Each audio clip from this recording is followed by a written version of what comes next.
Ya. Hola chicos, buenas noches. Espero que se encuentren muy bien y sus familias también. Hoy día en este video nos corresponde revisar la actividad número 11 sobre la Revolución Francesa. La Revolución Francesa se sitúa entre 1789 y 1799 y la importancia de estudiar este hecho es que, en primer lugar, da fin a la edad contemporánea, o sea, la edad moderna, perdón, y da paso a la edad contemporánea. Y segundo es que, a pesar de que este hecho sucedió en Francia, la influencia de esta revolución no solamente afectó a los estados, a los países aledaños, cercanos a Francia, sino que llegó hasta América, donde influyó en la independencia de los países latinoamericanos. En el siglo XIX, la de Chile, la de Perú, de todos ellos. Y la primera pregunta, y todas en verdad estaban hechas en base a un video, que si bien era un poquito largo, tenía la información bastante bien ordenada y dentro de todo bien resumida. Por eso es que hemos usado varias veces el canal de ese niño. Ahora, la primera pregunta decía, la Ilustración fue un movimiento intelectual que se extendió por toda Europa entre los siglos XVIII y XIX. En base al video, ¿cómo influyó la Ilustración en el inicio de la Revolución Francesa? Bueno, la importancia de la Ilustración, es que fue la base del cuestionamiento del absolutismo, ya que proponía un modelo de realidad o de sociedad basado en principios distintos a los que regían en Francia en ese momento. No solamente en Francia, sino que en Europa en general, y nosotros como colonia, que éramos de varios países europeos, estamos afectados también por esa forma de organizar la sociedad. El antiguo régimen exigía que el poder estuviese concentrado completamente en el rey. Esto era lo que se conocía como el absolutismo, ya que el rey tenía facultades de poder legislativo, judicial y ejecutivo. El rey recibía el poder directamente desde Dios, y esto es lo que se conocía como el derecho divino, o sea, al rey no lo elegían, el rey era designado por Dios. Y la sociedad se organizaba en estamentos determinados por el nacimiento y las libertades. O sea, perdón, la sociedad se organizaba en estamentos determinados por el nacimiento, es decir, si tú nacías en el estado de la nobleza, aunque no tuvieras ni un peso, tenías privilegios y te quedabas en ese estado, a pesar de que no tuvieras nada. Mientras que si nacías en el estado llano, que es decir, el tercer estado, no tenías ningún privilegio. Además, estabas al final de la escala social y nacías y te morías ahí, no importaba cuánta plata tuvieras. Y finalmente, las libertades eran restringidas a conveniencia del rey. Es decir, las libertades que tuvieran las personas dependían de los intereses del rey. Por ejemplo, antes de la revolución no había libertad de prensa. Lo que se escribía tenía que ser, o sea, lo que salía en los diarios tenía que ser autorizado por los filtros del rey. Mientras que la Ilustración proponía un modelo basado en la razón, la igualdad y la libertad, y decía que la soberanía le pertenecía al pueblo, y era este el que tenía que designar a sus gobernantes. O sea, era el pueblo el que le entregaba el poder al rey, no al revés. O sea, y no Dios, como decía como se sostenía en el antiguo régimen originalmente. Perdón. Entonces también los pensadores ilustrados decían que el conocimiento era la base para acabar con la ignorancia y la tiranía. Entonces ellos trataban de entender todo en base a la razón también, y de aquello que no se podía explicar con argumentos razonables o que no se podía entender de esta forma, no debía existir. Por eso es que esta organización social basada, o sea, este poder que venía de Dios, o esta sociedad que se organizaba en estamentos según donde nacían las personas, no eran instituciones lógicas para ellos. Y además sostenía que la igualdad y la libertad eran derechos de las personas, y esto también no coincidía con los privilegios que tenían algunos grupos y con la restricción de libertades que aplicaba el absolutismo.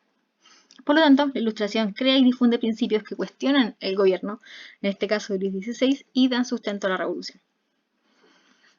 Ahora, ojo, tenemos que tener mucho cuidado porque si bien la Ilustración propone como estos principios que suenan muy bonitos, si es que en ese momento en Francia no se hubieran dado también malas condiciones económicas, la revolución quizás no hubiera sido tan grande o no hubiera, ¿cómo se llama esto? No hubiera sido tan violenta o no hubiera alcanzado los niveles que alcanzó. Porque como vimos en el video también, en ese momento, junto con la Ilustración, Francia pasó por una época de malas cosechas y venía saliendo de una guerra. Entonces el país estaba bastante empobrecido y la gente tenía hambre. Y esos son caldos de cultivo para que procesos como la Revolución Francesa sean muy dramáticos y tengan un gran impacto. Entonces por eso es importante saber que la Ilustración no funciona aquí sola, sino que se da con una serie de condiciones. Ahora, la segunda pregunta es, a continuación selecciona las 4 causas de la Revolución Francesa en base al video. Aquí también se le propusieron varias 6 alternativas y ustedes tenían que coger 4 que fueran causas de la Revolución. La primera era la Ilustración.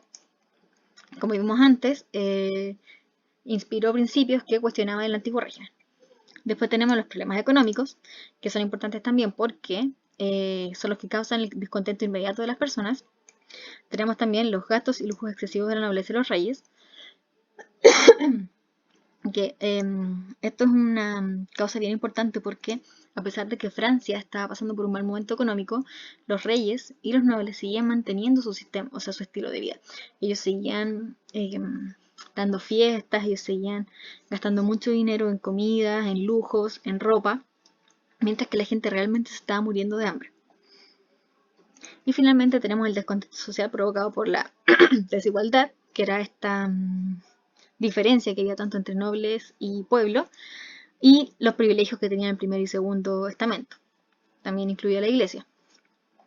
Por ejemplo, los nobles y la iglesia no pagaban impuestos, mientras que la gente del tercer estado, teniendo menos ingresos y menos privilegios, tenía que pagar impuestos para mantener a estas otras dos clases. Y la tercera pregunta dice, los estados generales fueron una asamblea que estaba compuesta por los diferentes estamentos que integraban la sociedad francesa. Ante la crisis que enfrentaba, Luis XVI decidió convocar a los estados generales, pero no tuvo los resultados que esperaba. ¿Cuál fue la consecuencia de esta reunión?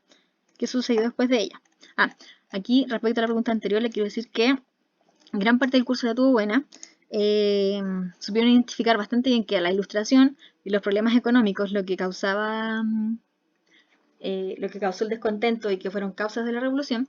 Sin embargo, aquí algunos marcaron esta, que creo que fue porque leyeron alza de impuestos, pero no se fijaron que la alternativa decía a la clase noble y al clero. Y esto no fue lo que pasó, sino que lo que querían hacer ellos cuando intentaron buscar una solución fue ponerle más impuestos a la clase trabajadora, al Estado llano. Entonces, esta no sería una causa. Pero en general, pudieron identificar súper bien que fueron los problemas económicos los que fueron la causa de la revolución. Ya, entonces, ¿cuál fue la consecuencia entonces de los estados generales? ¿Qué pasó después de ella? Aquí también identificaron bastantes del curso, la tuvieron buena, que fueron capaces de identificar que lo que pasó acá es que los representantes del tercer estado y algunos de los diputados pertenecientes al clero y a la nobleza fueron expulsados por el rey y se retiraron de la sala al no lograr acuerdo en la forma de votación. Aquí lo que pasó es que originalmente en este parlamento votaban por estado, entonces votaba un voto para los nobles, un voto para el clero, que era la iglesia, y un voto para el estado llano, a pesar de que el estado llano era el 97% de la población. Y tenía más representantes en estos estados generales. Pero entonces lo que ellos querían era que se votara por diputado y no por estamento. Y al no lograrlo, entonces el rey los expulsó de la sala y se fueron entonces los representantes del tercer estado y se reunieron en un salón aparte. En este salón se solía jugar la pelota y formaron la Asamblea Nacional. Y esta asamblea reclamó para sí y se declaró representante real del pueblo. Eso entonces es importante porque, ¿cómo se llama esto? Le da la espalda completamente a los estados generales y al rey como representantes de la sociedad francesa. Ahora, en 1791, esta es la cuarta pregunta, la Asamblea Constituyente aprobó una constitución para Francia, la cual el rey se vio obligado a aceptar. En esta constitución se estableció, aquí tenían que elegir una de las 3 alternativas. Lo correcto es que la Asamblea Constituyente en 1791 determinó que Francia funcionaría como una monarquía constitucional, donde la soberanía recae en la nación y no en el rey. Ahora, ¿por qué es importante esta constitución? Porque a pesar de que ya llevan 89, 90, ya que ya llevan 2 años de la revolución, Francia sigue tratando de organizarse como una monarquía. Entonces, lo importante de esto es que apenas empieza la revolución, lo que dice el pueblo francés es que no va a derrocar inmediatamente al rey, de que no los quiere matar, no quiere dejar de organizarse con el rey, sino que lo que quiere es que el poder resida en el pueblo, que ellos se lo entreguen al rey y que se organicen con una constitución de fondo, que es lo que va a garantizar los derechos de la nación. Entonces, Aquí era un poquito confuso porque se suele pensar que la revolución empieza y al tiro se quiere eliminar al rey. No, lo que quieren ellos es ordenar la nación, garantizar los derechos de todas las personas y quieren seguir funcionando con su rey. Ellos no quieren eliminar al Luis XVI, sino que quieren que esta sociedad se organice y sea más justa. Ellos finalmente deciden matar a Luis XVI cuando lo descubren escapando, cuando él se quiere escapar con toda su familia. Y ahí ellos sienten la traición del rey y deciden matarlo. Pero antes de eso, ellos trataron de mantenerlo. Y la pregunta número 5. Ay, ¿qué hice? A partir del video, ¿qué función cumplió Napoleón Bonaparte en este proceso? Esta también la tuvieron súper buena. Algunos me pusieron que no había aparecido, que no había participado, pero la verdad es que como salía tan al final del video, quizás algunos no lo vieron completo, pero sí fueron capaces, o sea, si los que lo vieron, sí fueron bastante buenos para identificar que Napoleón tiene un rol importante como al dar un golpe de estado y proclamarse emperador.